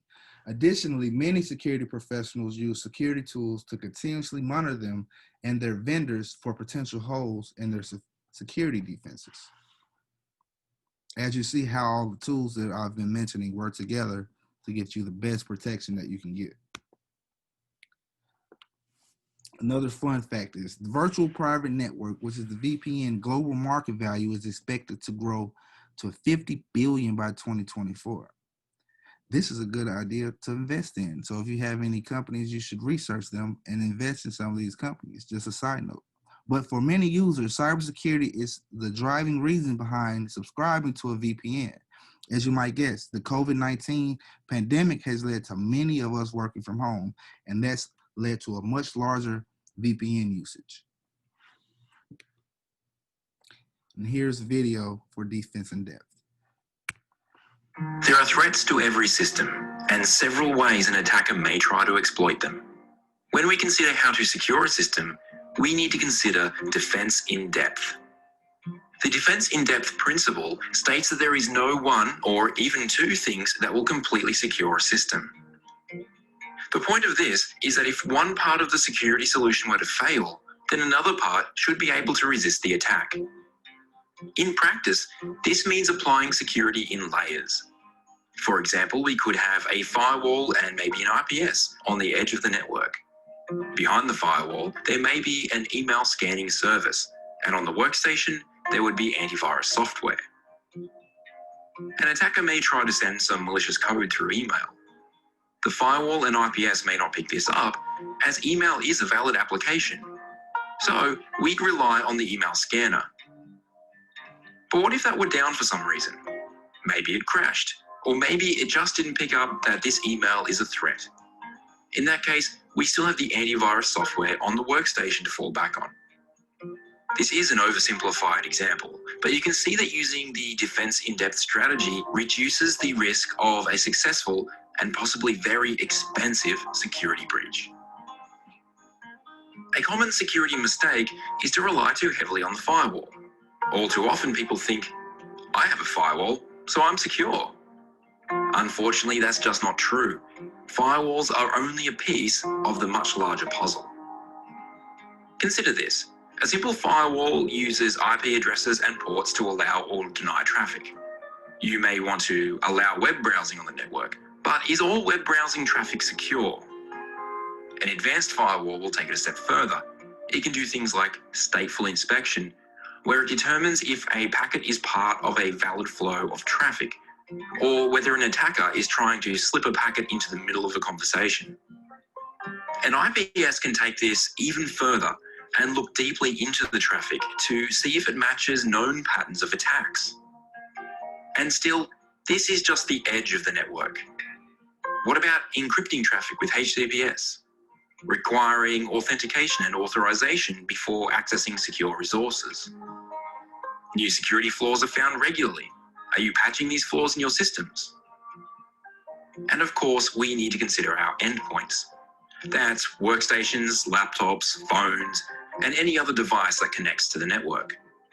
This is where we think about antivirus, host-based firewalls, and VPN connections. But we can't consider something to be reasonably secured without considering all aspects of the system.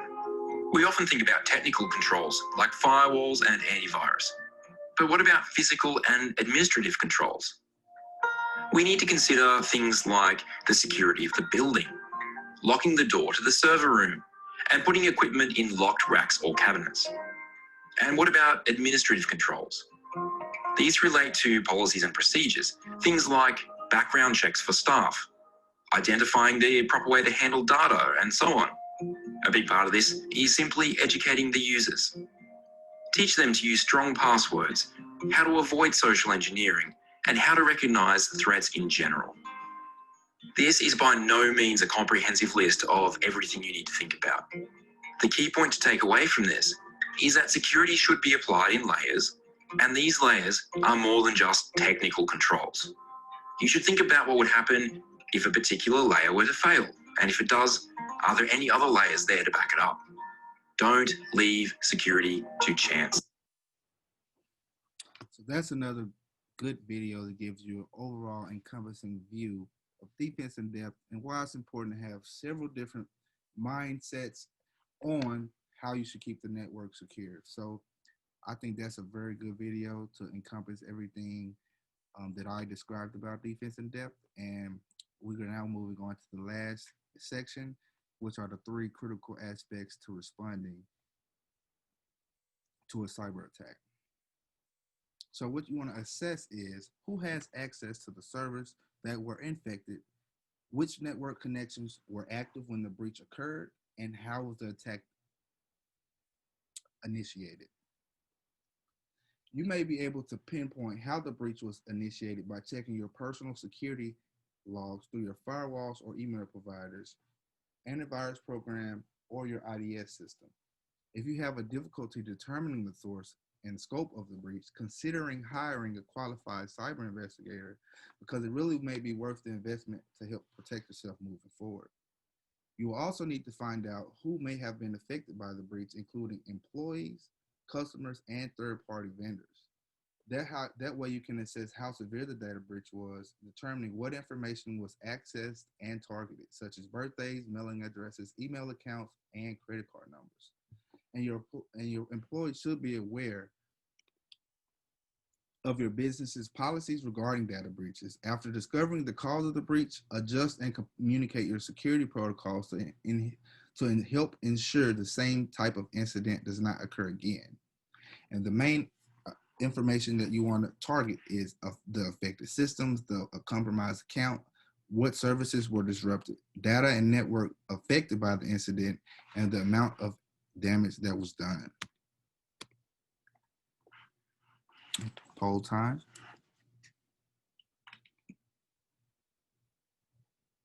Ladies and gentlemen, this is the last poll.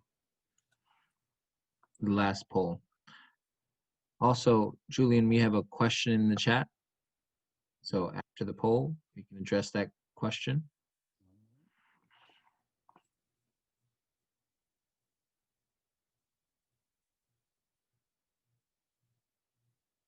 $15 seconds.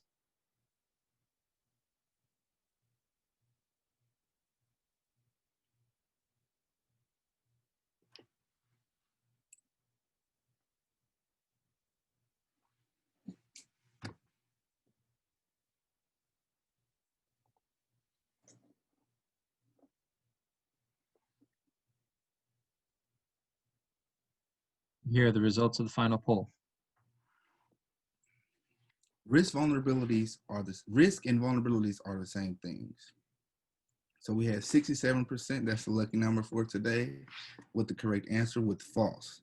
And risk and vulnerability cannot be used interchangeably. Risk can be defined as a potential of an impact that can grow for an exploiting the vulnerability. There is some vulnerability that does not possess risk, known as vulnerabilities without risk. And for the questions, John, I'm ready for those. Okay, so Nieves Chantasoto, she asks, how is VPN compared to Authy app in terms of security and control? So VPN is more of a private network that allows you to communicate from one place to another.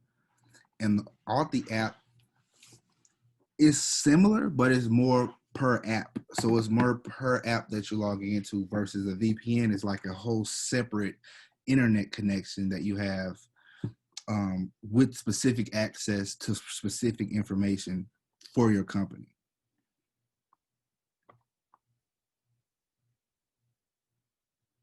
And it's also more private.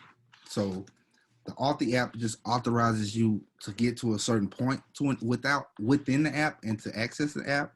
And the VPN is a private internet with hidden encrypted transmittal of information.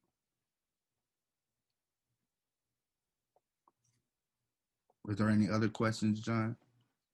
As of yet, that was the last question. If anybody has any other questions that they would like to ask Julian before we conclude today's session, feel free to put them into the chat. Thank you.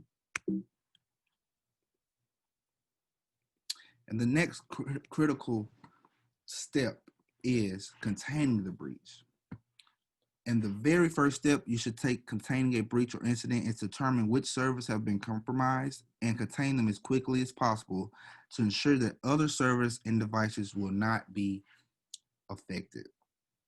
Immediate actions you can take is disconnecting your internet, disable remote access for yourself and your employees, maintain your firewall settings, update them and or hiding them, install any pending security updates or patches, which will kick the intruder out, change your passwords, which will kick the intruder out, rerouting network traffic, filtering or blocking traffic, and isolating all parts of the compromised network. While you may be tempted to delete everything after a data breach occurs, preserving your evidence is critical to assessing how the breach even happened and who was responsible. The very first step you should take after a breach is to determine which servers have been compromised to contain them as quickly as possible. You should have a team of IT personnel in your business or consulted out who are tasked with handling emergencies such as data breaches. Gathering this breach task force so that they can address the breach as soon as possible. And if you have an intrusion prevention system solution in place, you will be able to help proactively address the breach by automatically taking action to prevent unauthorized access. However, even with an IPS solution, it is important to have a team in place to deal with this just in case.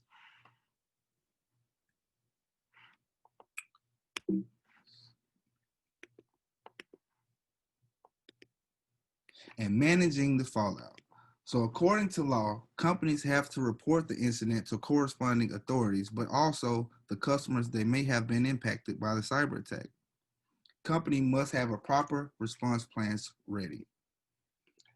And the most critical factors of managing is time. The sooner you can alert customers about the breach, the more times you can help even protect them from additional fraud. So them canceling their credit cards, them asking for a new account number, them rerouting their information as well, because not only are you at risk now your customers are at risk. So that's good practice to make your customers and employees aware of the breach. The information. Try to include some of the information, the nature of the breach, what happened, if you can, the extent of it, when it happened, so that's very helpful for those who could be at risk and thoroughness. So it's important to take and make sure that all affected parties are notified of the breach, and try to use more than one communication channel in case whoever hacks them has access to everyone's email and can, delete that message or stop that text from being sent. So send out several different methods of communication. You want to make sure you communicate with your staff to let them know what happened, define clear authorizations for team members to communicate on both internally and externally. And then you want to remain on the same page with the team while you're recovering. So you may need to get an outside consultant to help conform that message and messaging from your business to the others outside. And that concludes today's training over what we covered today. We covered preparing for an attack and some tools that are used, some threat detection tools and methodologies, security monitoring tools and methodologies, responding to an attack, some good protocols and how to create an incident response plan, and defense in depth. All of these encompass the detection and responding aspect of the NIST framework. So, as we are halfway through the training now, two-thirds of the way, as we covered in series 1, cybersecurity overview and government frameworks. Detecting threats and responding to attacks is what we discussed today, along with the tools recommended for these actions. And the next one coming up on November 17th is cyber attack in action and attack recovery, along with your certificate once we complete. So I wanted to know if there's any other questions and or concerns that There's one more question in the chat. It says, once your system is compromised, how long does it take for you to figure out that something is going wrong? So that really depends on what type of tool you have. So if you have an IDS that detects, it should send you an alert immediately. Same as if someone's logging into your bank, you get an email, hey, is this you? Authorize this, yes or no. So it could be as fast as that, but it could be 150 days if you do not have the right security protocols in place for you to just recognize something looks off or you sent a wrong invoice to someone. So it really just depends on it's a case-by-case scenario, but if you have the right tools in place, you should be able to detect it pretty fast. And if you're not, you learn from that lesson. And then when you get you a new service provider or a new software as a service, you make sure that is a service that they're very good at. Are there any other questions, John? Yes. Do you know how fast government agencies react during these times? The government agencies a lot of them are behind, especially because they're on mainframes. So they have all the tools, they have all of the information needed, but there's so many people that work in the government, and the government is made of 70% contractors doing the work as well. So on average you would hope it's a week or so, but on average numbers show around a month to 3 months. And then they start the mitigation immediately. So a lot of the contractors such as us, it's important because we are the target. So we have to follow these steps that we talked about today to make sure that the big client isn't affected either, because we have to report to them, and then all of our credibility is out the window, and we have to help stop the attack of the information that they have.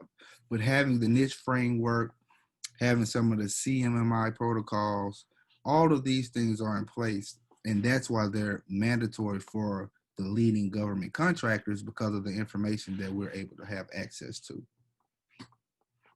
So I have a quick question to jump on that, and then there's another question that just went into the chat.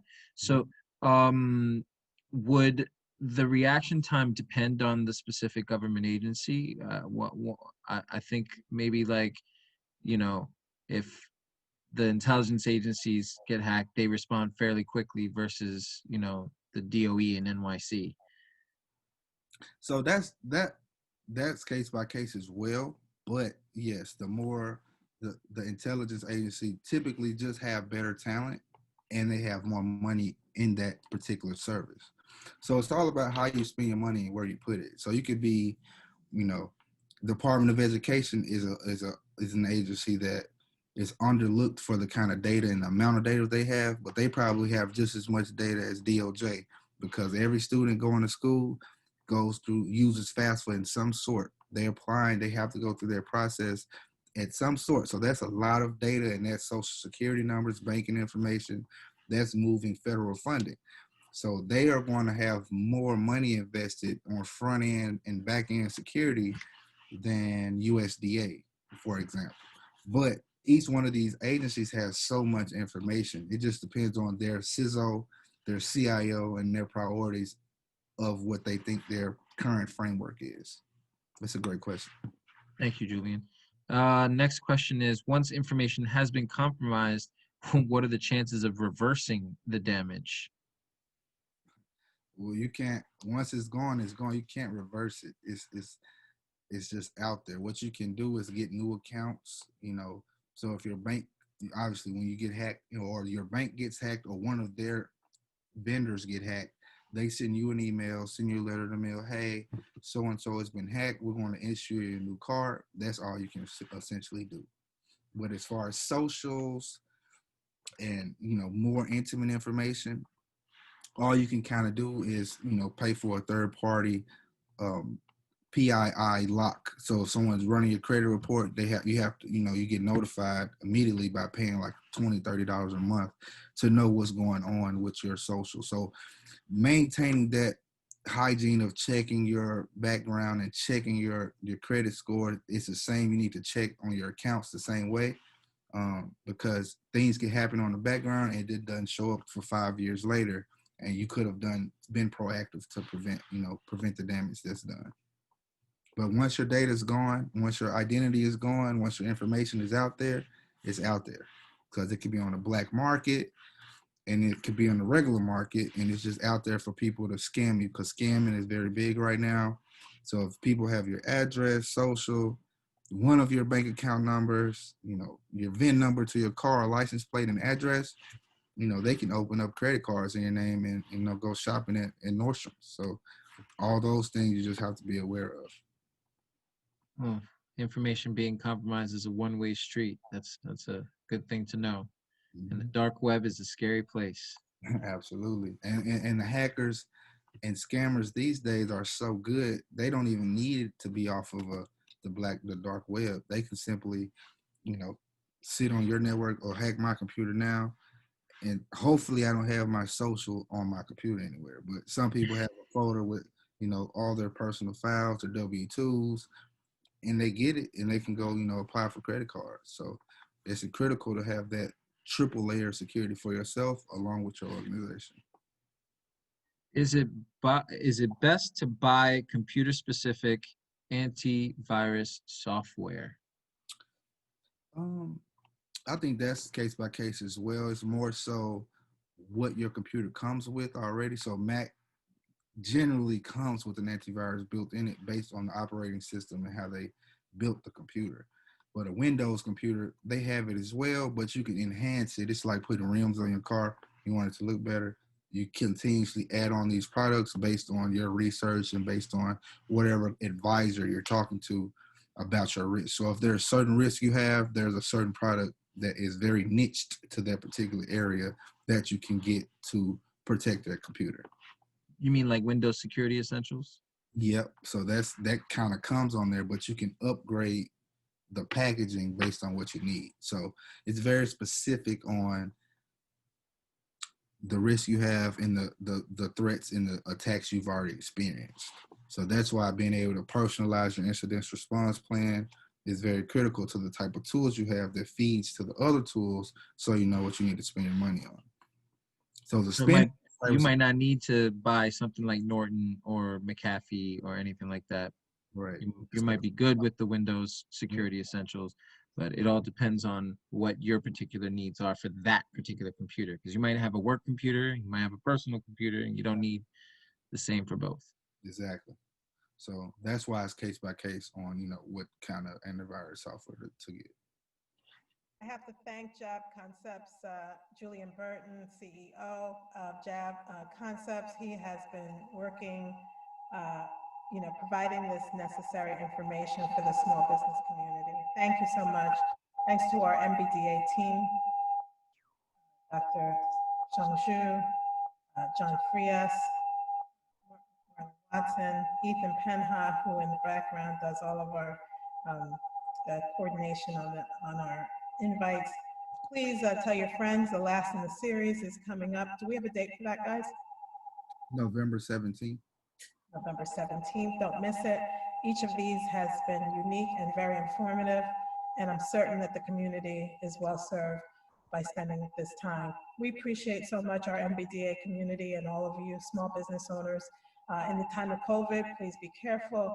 And thank you so much from the MBDA, Manhattan Center, and the COVID-19 Special Projects with John Frias at the helm. We're all so happy that you're here. Be well, be safe, and we'll see you next time. See you next time. Thanks, everyone. Have a great afternoon. Thank you. Julian, as people are leaving, if you want to answer one more question, I got it sent privately to me. Okay. It says, one of my credit reports say I've been compromised. I have a compromised email in the dark web. What can I do? So that, for one, you can report it to the authorities and let them take care of it. You can also reach out to Experian or whoever you got that report from, and it's part of a package. They can upscale your package to do the research for you to kind of see where they came from. Or it could be fake or a false alert, like some of the fake COVID results that some people get different results each day. So doing that diligence, following up with that provider where you got that information from, they have the necessary steps and they can take action to help you track that down. So it may cost a little money. It won't be free, obviously, but if I got an email like that, I would at least, if it's a real email, it's a real company, I would definitely contact them, or I would contact the credit source that I use to track that information down. I actually have had that email from Experian directly, and it's funny because what it says, it tells me the email, Mm-hmm. and it also tells me which password was compromised. Mm-hmm. I didn't do anything about it because the password that was compromised I had already changed 2 years ago. Mm-hmm. So is that a false alert, or? I won't say it's false because IT is very tricky. Some people are that good to be able to revert to an old password to get them. So if they went to a certain, like if you had Microsoft 16 and now you have Microsoft 20 Windows on your computer, if they hacked the 16 with that password, they could still get in there. So it's a very complicated landscape. So I would always be proactive when you get any type of notice like that, and I would be proactive in changing my password regularly, at least every 90 days if you can. So whenever you change your work password, change your personal passwords too. That's just a good time to do so. Credit Wise from Capital One gave this person that. Thank you so alert. much.